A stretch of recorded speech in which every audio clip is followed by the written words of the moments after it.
নমস্কার বন্ধুরা, আপনারা কেমন আছেন? আশা করি সবাই ভালো আছেন। আবারও একটি নতুন গল্প নিয়ে আমি উপস্থিত গ্র্যান্ড মস্তি চ্যানেলে। আজ আমি আপনাদের সাথে এমন একটি বিষয় নিয়ে কথা বলবো যা আমাদের প্রত্যেকের জীবনের সাথে মিশে আছে, আর তা হল বাবা এবং ছেলের সম্পর্ক ও একে অপরের প্রতি কর্তব্য। 2.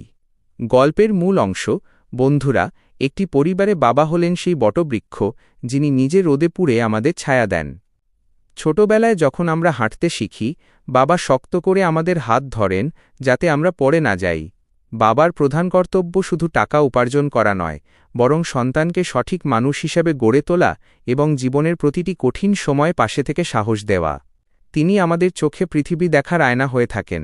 কিন্তু সময় যখন বদলে যায় এবং বাবা বৃদ্ধ হন, তখন শুরু হয় সন্তানের আসল পরীক্ষা।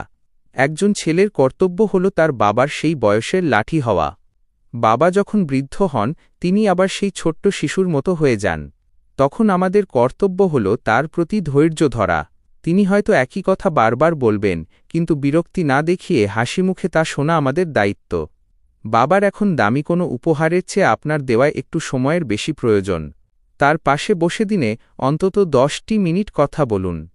শৈশবে বাবা যেমন আমাদের প্রতিটি আবদার পূরণ করেছেন, আজ তার শরীর ও মনের নিঃস্বার্থ যত্ন নেওয়া আমাদের সবচেয়ে বড় কর্তব্য।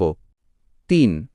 শেষ কথা, কনক্লুশন। মনে রাখবেন বন্ধুরা, টাকা পয়সা আজ আছে কাল নেই, কিন্তু বাবা মায়ের আশীর্বাদ সারা জীবনের শ্রেষ্ঠ সম্পদ। তাই তারা বেঁচে থাকতে থাকতেই তাদের মর্যাদা দিন। হারিয়ে যাওয়ার পর চোখের জল ফেলে কোনো লাভ নেই।